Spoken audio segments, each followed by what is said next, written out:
So just a little bit of a lecture to get our brains back in gear. We went through all of the lecture last time, right? We should have been almost all the way done, if not done. If not, then the last little bit that I'm going to be doing with you here, we'll finish it up. Today what we're going to do is we're going to actually, because this is such a small class, we're going to move as a group. But we've got basically 2 areas, actually 3 areas, that we need to do. In the red, I want to work on getting your lab passed off, the pre-lab passed off for next time, making sure you're ready to roll, make sure you understand what you're supposed to be doing, and you've got the procedures written for the 3 that you need to get written on the procedures. Then once you're done with that, then you can work on your Learn Smarts, your homework, A and S that need to get done if you haven't got those done. We're going to be about 30 minutes in that, okay? Then, as you get done with here, you're going to move to the green. In the green, we've got 2 little mini labs that we're going to do. The first one is a Le Chatelier, where you're going to grab 2 cans over there. You're going to fill them less than a third full, but one a little bit more than the other. You're going to get 2 rulers, put the rulers down inside. You're going to take a small beaker and a large beaker.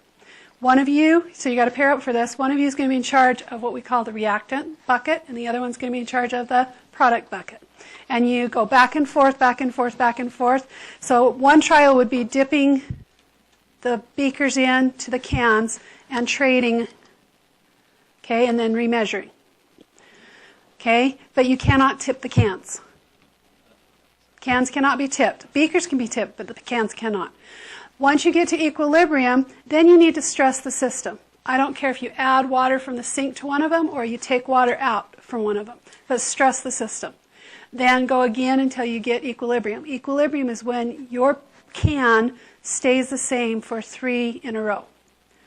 Okay? I want you to graph it. I want you to see how it looks on a graph, so that you can be aware of what happens when we're at equilibrium and then we have a stress like Le Chatelier and what happens to that equilibrium now. Okay, so that's what that one's about. The one that we're going to do back here, little mini lab back here, is about calories. So when you go back there, you get to either take a nut or a graham cracker. I don't care which one you're going to burn, but you're going to burn one. Okay, when we get back there, I'll show you the setup. It's a lot easier just to really quickly show everybody the setup, get everybody going. You're going to burn one of them. You're going to measure the mass before, the mass after. You're going to also measure the temperature before of the water that you're heating up and the temperature after. And then we're going to do a calculation with calories and with joules, because that is part of the unit, and I want you to make sure you understand how it works. Now, this is not the perfect thing because we do not have a bomb calorimeter that keeps track of all the energy, but you're going to do that. So after you take that down, start cutting that one up. Thanks. Okay, so let's go through this really quickly and see how much you remember. So here is an equation with Le Chatelier. This equation tells me that it's at equilibrium because of the double-sided arrow. Okay? So if they tell me it's at equilibrium or if it's a double-sided arrow, I know it's at equilibrium. Okay? Sometimes a double-sided arrow will look like this with a little bit going that way. That tells you, but with the arrows, which way does the equilibrium lie. So on this one, since it's mostly this way, the K would be above 1. Okay? If I had one that went like this, with a little bit one going back, then the K would be below 1. Okay, so I should be able to see that really quickly. All right, so then I put a stressor. Once the reaction's at equilibrium, I put a stressor on the system. Remember that I told you that we developed, my friends and I, the arrows, and you always point the arrows down, and if you're putting it in, you put it on top. If you're taking it out, you put it below the equation, and then the arrow has to cross the arrows in the center here. So if it's cooled, that means I'm taking out heat, right? Taking out heat. So in order for the arrow to have passed over this, it had to come like this. So that means this reaction is now going to shift towards the reactants. Okay? If I add chlorine, that means I'm putting chlorine in right here. So I'm making a pile. Remember, we gotta take the pile and spread it out. So we're going to now shift towards the products. If I take and I remove cobalt, okay, I'm taking out cobalt, there it is right there, then it's going to shift towards where I made the hole across the arrow. So it's going to shift towards my reactants. Does everyone remember this? Everybody okay with this? Okay, so let's do the next page here real quick. See if you can figure out in your mind really fastly which way each one's going. I'm only going to give you a second because this will be like the computer screen. This will be like a question on your test. Okay, for I, tell me thumb that way or finger this way.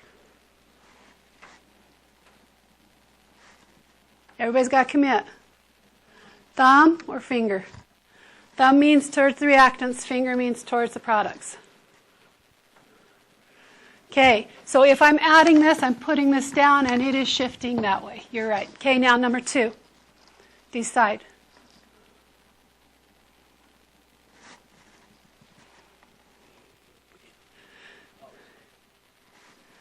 Okay, if it's being removed, I'm pulling it out right here, right?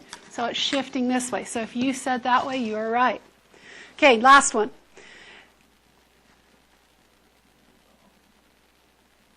Thumb towards the reactant, finger towards the product. Most of you did thumb. Good. Cool. I'm putting this in, so it's shifting that way. Great. All right. Okay. There's one that we're not going to recover today, or not cover today, that we covered last time that I want to really quickly go over before we do this one. Does anybody remember what it might be? It's not one that you can use the arrow on. It's not one I can use the arrow on.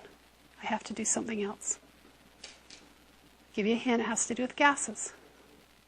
So what do I need to do with the gases? You have to look at how many moles of gas are on the reactant side, how many moles of gas are on the product side. If the pressure is increased or the volume size decreases, that would mean the pressure increases. It goes to the side with the least amount of gas.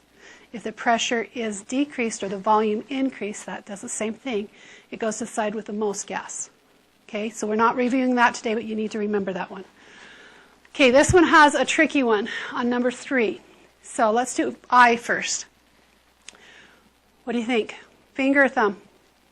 Finger reactant or products, thumb reactants?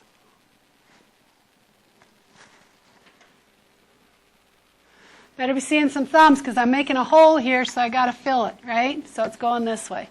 Okay, heat is added. Finger or thumb?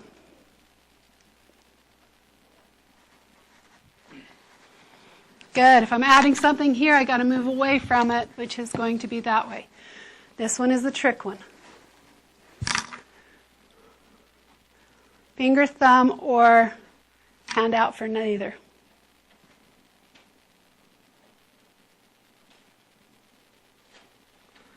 PbCl2 is removed. Okay, you got to remember what affects KEQ. What affects equilibrium? When you write a KEQ, what can you write in it? Can you write solids or liquids? No, they drop out of the equation. Because this is a solid, it has no effect. The equilibrium stays where it is. So a solid or a liquid will have no effect. Doesn't matter if you add more or take some out. Unless it affects the pressure if there's gas. Because I'm reducing in a closed container. If I add liquid in a closed container, then I increase the pressure. Okay?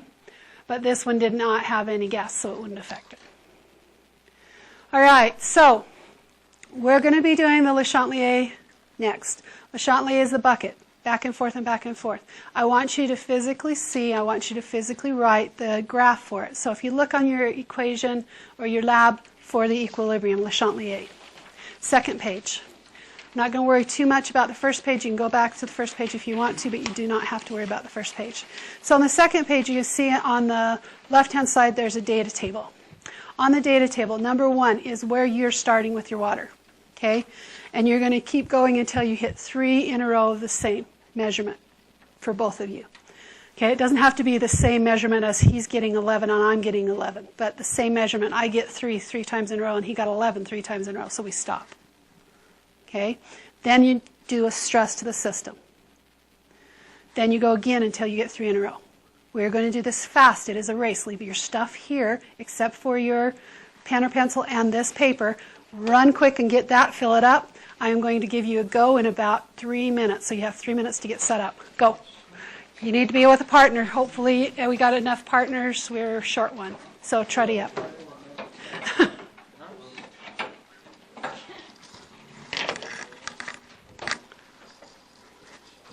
Then we'll go back in the back and do the calorie lab.